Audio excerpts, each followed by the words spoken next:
All right, so as we do every time, we're going to start with our review. So last week was the first time that I had done the notes so that they were more in a chapter overview, and I hope that was helpful. If you would join me in that review, what do you remember about chapter 1 of Ecclesiastes, if you did highlights? Solomon's the writer. It's considered a book of wisdom. Now, we wouldn't have necessarily gotten that just out of chapter 1, so we did kind of do an overview to get that. And what did we learn about Solomon's wisdom when we did our research on the other parts of Scripture? He had more wisdom and discernment, and it was given by God. Remember, than any man prior or since. And there was a particular scripture we said that did the comparison to any king in the East or Egypt at the time. And so for some of those commentaries that I talked to you about that don't want to say it's Solomon, what they've done is an overview of the book, and they say, oh, here's this particular writing style that's being used. And we didn't find that until later dates by the Egyptians and the right kings of the East and the Egyptians in particular is where they found them. But scriptures tell us Solomon had more wisdom specifically than both of those groups of people. So it's another reason that we know the scriptures can be trusted as to who Solomon was. Again, we did a little bit of an overview that it's a book that established Solomon's theory on what he called the advantage to life. We might say finding meaning to life, right? He established in chapter 1 that it was not something that could be found in the creation. Then we moved to chapter 2. So all of that was a little bit of background on what chapter 1 gave us.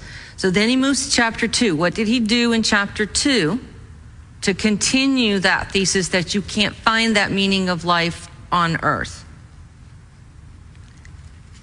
He gave us his personal experience, and specifically he talked about his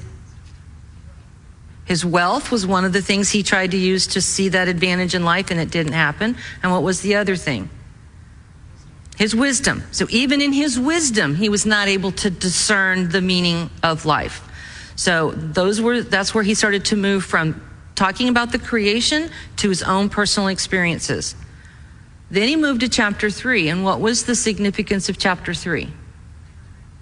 Everything has an appointed time. And remember, there was that style of writing called a merism, where you give the ending in the beginning, but it means everything that's in between. And there wasn't a thing that was covered in there or anything that was left out. And the appointed time, Solomon says, is always appointed by God. So I would say that determines the sovereignty of God. So right up front, already in chapter 3, that's what Solomon is giving us, is the sovereignty of God reigns. Then in chapter 4, he starts to move back to humanity and deciding what in humanity we're going to see, right? Back to the things on earth that we're going to see. And he says, God allows wicked men with their hearts given to what? Their self-serving motives to oppress. And don't be surprised when we witness that. When you start to understand the sovereignty of God, one of the big questions that comes up is, how can such a good God let such bad things happen? That's a natural question that comes to mind. Solomon's pointing that out, that's going to be our question. And he says, you don't be surprised when you see it. Chapter 5. He says, when you come to approach a sovereign and holy God, you do it in reverence, seeking only to know his will. And we talked a little bit about the fact even then people would go there and they'd want to make sacrifices or put their prayers before God, but it was for their will. They wanted things to end their way. And he said, no, when you approach God, it's in reverence, and it's always for you to understand his sovereign will. That's the motivation of the heart we take before God. Chapter 6. Once we've made this process and we understand sovereignly who he is, and we've put ourselves under the understanding we're going to see things that don't make sense and that we're still going to seek his sovereign will, there's a wisdom in accepting pain and prosperity, right? Those two things are both handed out by God. And neither of the things that are seen here on earth in our life lived out here gives an indication of our stance before him in eternity. And that is probably the most significant thing that comes to light in Ecclesiastes. There's not a determination of what you're going to have in eternity based on what you see poured out here. And that goes at the heart of destroying a teaching that says when you're in good favor with God here, good things happen here. That is not the truth of Scripture, and it is very well founded in this book of Ecclesiastes. Chapter 7, God's measurement of righteousness is perfection, so he even established that for us in Ecclesiastes, while man-made measurements are described as what? Our self-righteousness. And often in our self-righteousness, if God doesn't meet what we think it should be, we'll have a tendency then to deny God. And again, that's something you will see. People who have been steeped in this teaching that when you're in favor with God, great things happen. And when the great things aren't happening, but that's the God they had been taught to believe, now they don't want to believe in God. If that makes sense, I don't know about you all. I have witnessed that and dealt with people. And we talked about that. Then we went to chapter 8. He says, in eternal ways, it will go well for men who fear God. It is true when the righteous receive evil on earth. Do you see how he's hitting that point again and helping us deal with that reality? You're not going to see things here in the light of what is true in eternity. And that's a very hard thing to grasp. And it's at the core of the struggle people have with understanding that God is sovereign. Then we went to chapter 9. Anybody have any highlights that you had for chapter 9? Men are born evil. That's exactly right. Which ties back in if you've done the study in Romans, right? Men are born evil. We have an evil nature. Deeds can't make them righteous. So that's back to the self-righteousness doesn't happen. God brings eternal life to some, and these should honor God each day by their deeds done in wisdom. So he's walked us through the path, and now if you're one of those, he says, this is the path you should be walking. This is how you serve God in your deeds to honor him. So it's high level, and we've talked about some of the details in here. Then we move to chapter 10. That was last week. What highlights would you say were from chapter 10? We had the sprinkling or the weighing of foolishness that seemed a lot heavier than the wisdom, right? And the honor. It just took a little foolishness to ruin everything. There was the perfume, all the different examples, just takes a little bit.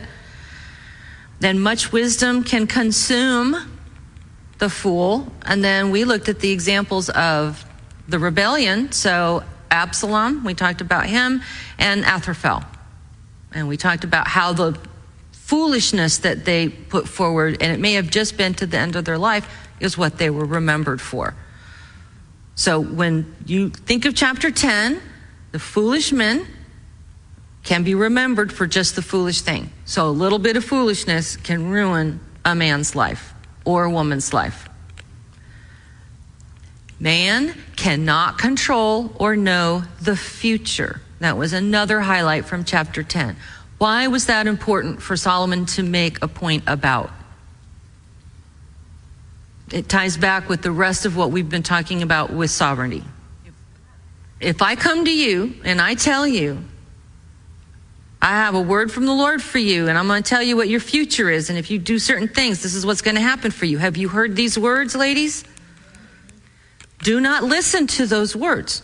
God does not reveal the future in that way. His future is revealed right here in Scripture in every way we need. They might have good advice for you, but it is not the word of the Lord to tell you what your future is in that regard. Okay? And I'm not trying to pick on anything. I'm just saying it's so prevalent. We need to see it for what it is. And obviously Solomon was dealing with that very concept in his day. People that would come forward and say they're speaking the word of the Lord. And Ahithophel did that very thing, as we saw in the scriptures. The things he said were from the word of the Lord. And we know that's not true, and we know you cannot tell the future. God knows the future and God alone, and he's in control of the future. Men don't like to not be in control. And you know, when I say the word men, I also mean women, right? We don't like not to be in control either, all right? That's the flow that Solomon's walked us through so far. Now we're going to get into chapter 11. So here we go in chapter 11. We'll just do the first 3 verses to begin. Cast your bread on the surface of the waters, for you will find it after many days. Divide your portion to 7 or even to 8, for you do not know what misfortune may occur on the earth. If the clouds are full, they pour out rain upon the earth, and whether a tree falls toward the south or toward the north, wherever the tree falls, there it lies. Chapter 11 didn't get much easier. That's why it took some time to break it out. So let's go back to verse 1. How is this theme that Solomon's been talking about, how does he continue starting in verse 1? He says what? Cast your bread on the surface of the waters, for you will find it after many days. Well, let's talk about what is bread. When we talk about bread, in real terms, what is bread for man? Food. It's your sustenance. It's what you can survive on, right? That's what we would describe bread as. To cast your bread means what? Not to hold on to it, right? To send it away. I'm not holding on to this thing. I'm sending it away. And what happens to things that we put on the surface of waters? Well, that comes later. I'm just saying to you, if you put something on the surface of the water, what happens to it? It usually goes away from you, right? You put it on the stream, you put it out, the waves will take it out if you're by a sea, right? So the whole point is it's going away from you, all right? So just in the logical observation, we can come up with that. And then Solomon says, what happens to this bread? That you're going to find it. When are you going to find it? After many days. So what you do not hold on to will come back to you, even if it takes a long time. That's kind of the idea that he was getting there. So let me ask you, ladies, when you take your bread and you've cast it upon the waters, what happens to your bread? Yeah. When I fed the ducks, if they weren't fast, it absorbed the water and it sunk. Okay, so that would make me understand that he might not be talking about already made bread. Okay? What is bread made from? Wheat. Starts with the wheat, right? If you've ever, you have a little grinder and you put the wheat kernels in there and it grinds it up and you get flour. So, how would you hold or put wheat on the surface of water? This is going to make us stretch. Because what happens to a kernel of wheat if I just set it on the water? It's also going to sink. So if I want the wheat to stay afloat on the surface of the water, what do I got to do with the wheat? I got to put it in something, right? I got to put it in a container. What about a large container that I'm going to put on the ocean and it's going to travel somewhere? I'm going to put my wheat in a ship and I'm going to put it on the surface of the water and it's going to go somewhere. And when I want it, I can call it to come back. And that's going to flow with the rest of what he says in these verses. All right? Verse 2, what else does he say to do? So divide your portion to 7 or even to 8. So what is a portion? Something I have. It's my portion of something. I got my paycheck. That was my portion of what I earned this week, or I have my portion when I went to the grocery store, or, if we were in a system, well, not for food, but you can be a portion toilet paper, right? You only can have so much when you go to the store, and that's what you get. That's your portion, okay? We have to use things that are relevant. So what are we to do with what we have received? Divide it to 7 or to 8. He didn't say what we're doing with it yet. He could be going there, but right now we're just at the point of you're going to divide it out. So what does a divide out your portion mean? What's that? Split it up, right? I got the package of toilet paper. It came home. I put some in this bathroom and some in that bathroom. I divided it out into the different places, right? So we are not to hold on. That's true. But why should we divide out our portion according to that verse? You don't know what misfortune may occur on the earth. So is it starting to register why you're going to divide out the portion and you're going to send it away? Okay, because misfortune happens and you're preparing for misfortune that you don't know what it's going to look like or where it's going to strike. So because you do not know what will happen on earth, you can't hold on to what you have, first of all. You improve your odds of retaining some of what you need to sustain yourself if you have diversified. You've sent it out to different places. Like many in our culture, where do we use the word diversification? For your financial investments. Don't put it all in one thing. Because if the stocks go down, you want to have some of it over here in gold. Or if that goes down, you want to have some of it over here, right? Diversify. Don't put it all in one place. Well, this is what wheat was in that day. That was their stock market. That was their that was for tomorrow. And by the way, do you know that when you crack a piece of wheat open, it has all the same nutrients in it the day you open it as it did when it came off of the stalk? It holds on to all of that. They found some in pyramids and they cracked them open and they tested it and it had all the active ingredients right there. So it's God's best Tupperware ever. Okay? You can send it anywhere, and when you open it, it has all the nutrients that you need. All right. So in the example of the wheat, it would have been sent to 7 or 8 different locations. So when there is an unexpected disaster somewhere on the earth, or one of the ships may experience something that was a disaster, you wouldn't have it all on one ship or all in one place. Just logical. Verse 3. What example in nature does Solomon use to demonstrate what happens when everything is stored in one place? He says, if the clouds are full, they pour out rain upon the earth. So when too much has gathered in one place, ultimately it must be emptied out, like water in the clouds. They can't continue to hold water, right? At some point, there's so much moisture, they have to let the water out. So you can't keep storing in one place. And that's the picture he gives. When you see those clouds, they only get so dark, they only get so full, and then you know they're going to pour out. It's not going to be retained. So what example in nature does Solomon use to make his next point?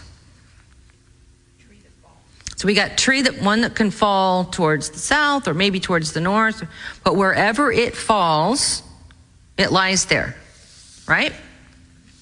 So after a tree falls, what is true? It's going to lay there, right? Wherever it falls, that's where it's going to lie. So a tree can't move itself once it's fallen. A person can't change the events once they have occurred. Once the earthquake strikes, once the fire destroys something, once the hurricane comes, right? Once it's happened, you can't go back. It's there. It's like the tree that fell and you can't move it. It's just there. So you're preparing for it, right? Just in case. Does that take away the fact that we rely on God? No. This is Solomon's wisdom of what you do with what God has provided. There is still wisdom that is given to us that we can follow, but never at the point that we would not understand it all comes from God. And that is not what Solomon's saying either. Does that make sense? There is a balance. So verses 4 and 5, he who watches the wind will not sow, and he who looks at the clouds will not reap. Just as you do not know the path of the wind and how bones are formed in the womb of the pregnant woman, so you do not know the activity of God who makes all things. So now he's tying in understanding God is behind everything, right? So he's given us some wisdom. Now we're talking about God. Verse 4, What word picture does he present first? He who watches the wind will not sow. What does it mean to sow? Plant, right? We're not talking sow with the needle and thread. We're talking sow by planting something in the ground. What could wind blowing do to the seeds when one is planting? Carries them away. So if a person only looks at the wind and tries to decide whether to plant based on the wind circumstances, they might not do what? They might not plant anything, right? If they're just looking out there for the circumstances, is there ever a time, for those of you who traveled through Kansas, that the wind is not blowing? Do they plant anyway in Kansas, in spite of the wind? So they don't let the circumstances of the wind stop them from planting. They find ways around that. They put their seed close to the ground. They create machines that drop it in so the wind's not going to carry it away, whatever. But they didn't wait for the perfect day for there to be no wind or the circumstances to allow them to do it. So the conclusion is not to look at the wind when deciding whether to sow. You sow anyway. Do not focus on the circumstances that you cannot control. You see the balance between what he's told us to prepare for and letting us know that you're not going to be in control. So just you're preparing knowing you're not in control. What other picture does Solomon present? He says, and he who looks at the clouds. All right, so what does that mean? Why would one look at the clouds when they're farming? When the harvesting, it's time to harvest. Why would you look at the clouds?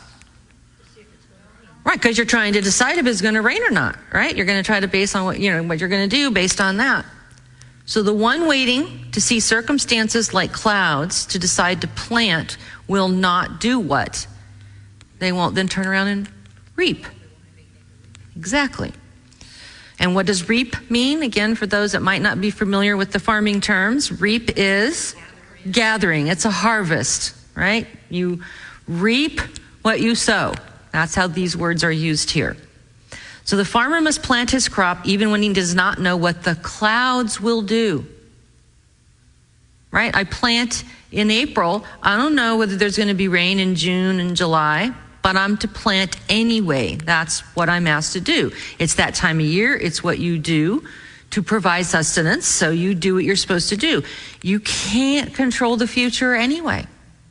And again, do we have ways that we found you provide water, you would carry it from the well, big farms do all kinds of agriculture, right? So there's things, but that's not his focus is for us to understand, and this would be a culture that completely understood how sowing and reaping went.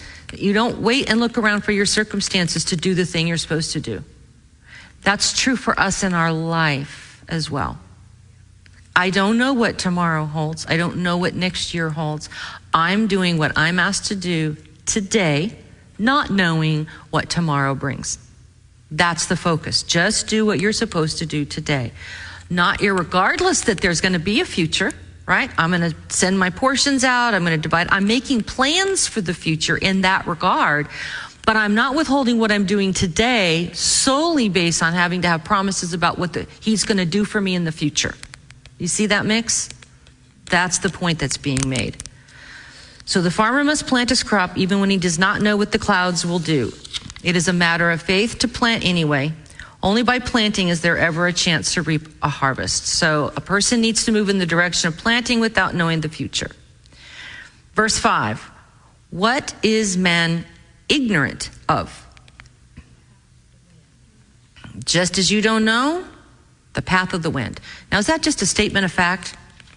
Nobody knows the path of the wind, right? It's kind of free spirit. What else is a statement of fact? And how bones are formed in the womb of the pregnant woman. These are both statements of fact. All men can agree, even if they can't explain. I can't explain what the wind's going to do, but I can agree it blows. I can't explain how the fetus is, developing in the womb, but I know it's a fact. I see the outcome. They're both facts. What conclusion then does Solomon say is true for men to accept? So you do not know the activity of God who makes all things. So he's used two examples from nature that God is in control of. And he says, you know for a fact they're true. You can't possibly understand all that went on. You'll never understand all the intricacies of what God is doing. In those two simple examples, you'll never understand everything. You need to come to grips with you won't be able to explain the intricacies of God and be okay with it. That's the whole book of Ecclesiastes, if you ask me, right? It does not going to make sense in our logic all the time. So man can't explain the intricacies of God's activity and what he can plainly feel or observe, like wind or the miracle of birth.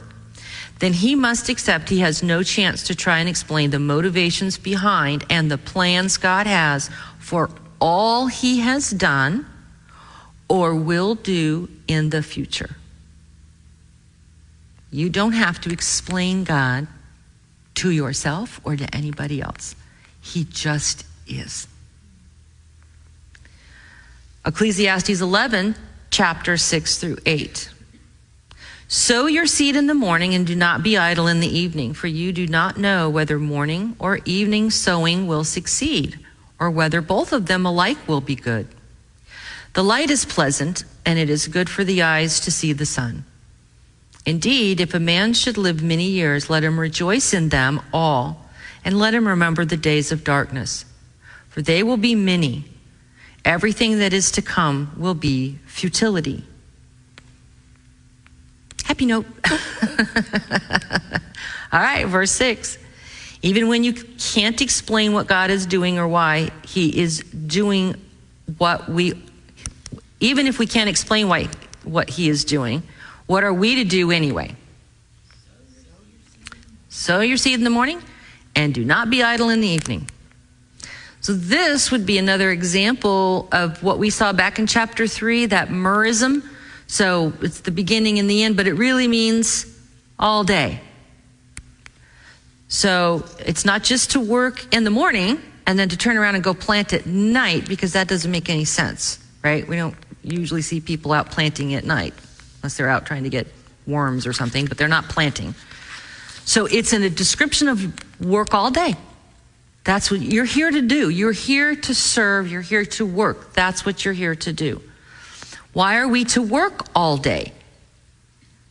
He says, for you do not know whether that morning work was what was going to be productive or the evening work is what was going to be productive. Since you don't know which one, you don't get to sit around and go, well, he's only really effective when I do this between 9 and 10 in the morning. So that's the only time I'm going to do something for God. Right? No, I'm really a night person, so God only works for me between 10 and 11 at night. So that's what I'm going to do, work for the Lord. That's his. No, you don't know what work he's going to be using of yours, so you work for him all day. That means when you go to the grocery store and you be nice to the person who's not being nice to you.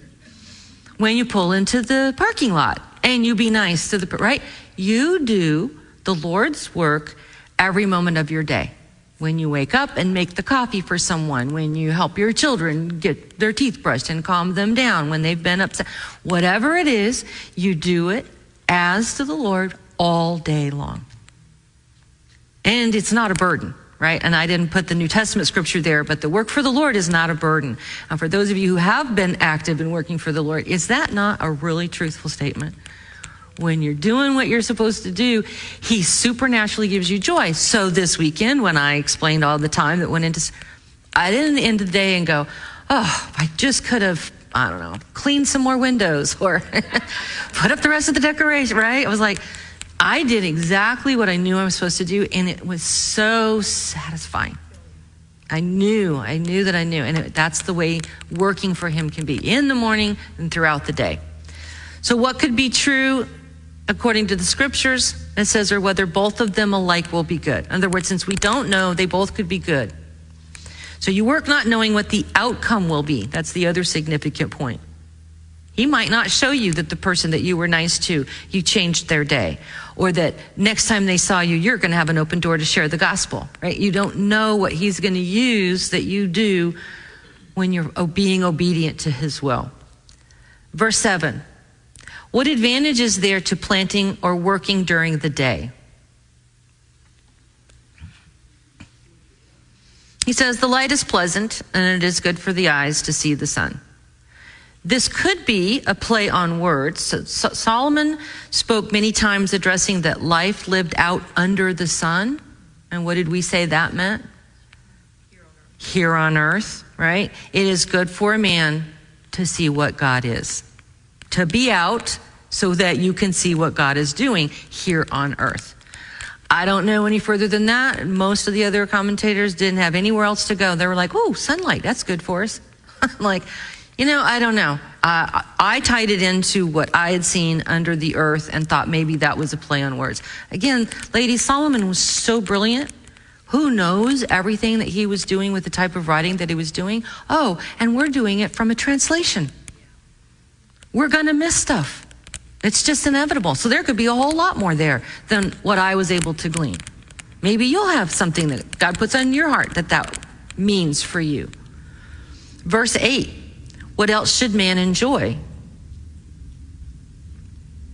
Indeed, if a man should live many years, let him rejoice in them all. So what specifically does Solomon warn will happen in many years? Remember the days of darkness. They will be many. Sounds kind of depressing.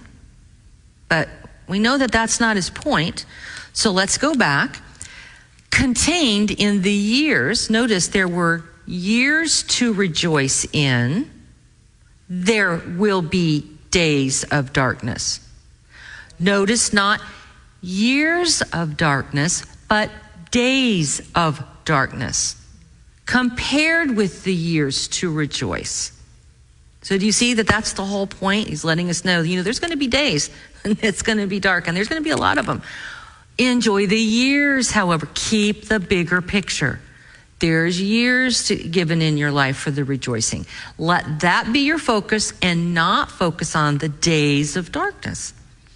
Do we need to be reminded? Do I need to be reminded of that some days? Absolutely. Right? We will get through this, whatever this day is or this week now. Right now, we feel like there's a pretty dark year, right? There's been a lot of stuff this year. But have there been days of rejoicing in your life during this year? Absolutely. That's what you focus on. Do not get pulled into that vacuum of titling it, the horrible year of whatever. No, there were a lot more joyful days for most people, not everybody. But then they're supposed to be looking at their life overall and all the other years they could be rejoicing in, not focusing on the here and the now. So that's his point. What perspective would the days of darkness be seen with? Everything that is to come will be futility. In those days of darkness, they will be seen as futility, but we can't focus on that because that would be futility.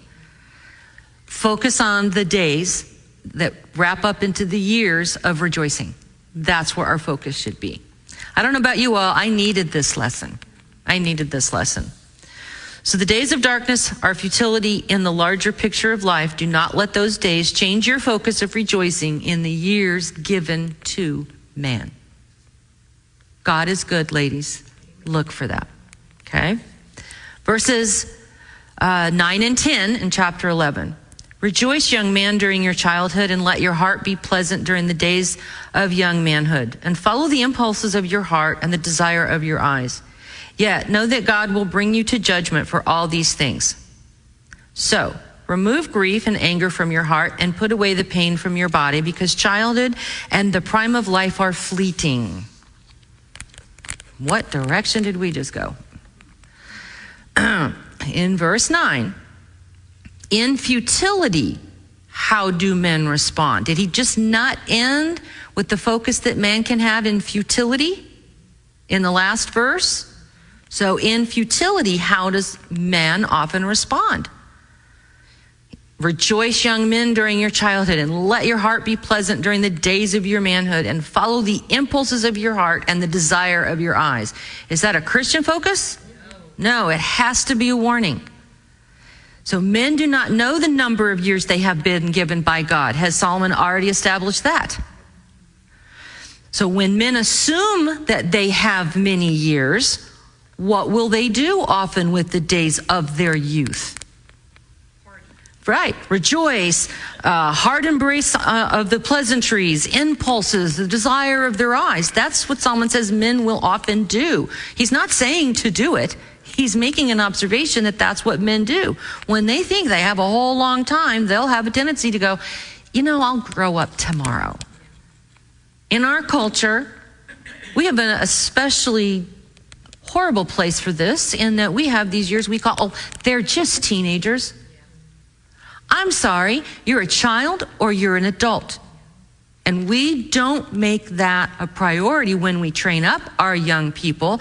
And if they have this expected time period in which they should be able to sow some wild oats, what are they going to do? They're going to sow some wild oats. You are a child or you are an adult. That's why in the Jewish community, what do they have? They do a bar mitzvah. You're now a man. At 13, you start acting like a man. What are you going to do with yourself? What are you going to study? Are you making plans for your future? Right? Those are hard questions. Do we do that with our 13-year-olds? Nah, don't worry about it till you're 18 or 19. Make it through college. And then we wonder why they act more like children. Solomon says, you don't know what tomorrow has. Don't act like that. There isn't a time period where you just get to give in to those impulses and that it's okay. And I'm not going to lecture parenting. I'm just saying as a culture, this is what has been embraced. And as a culture, we are reaping what we sow. You can make a difference in your homes. You can encourage others to make difference in their homes. And you can be an example, maybe even with your grandchildren. I don't know.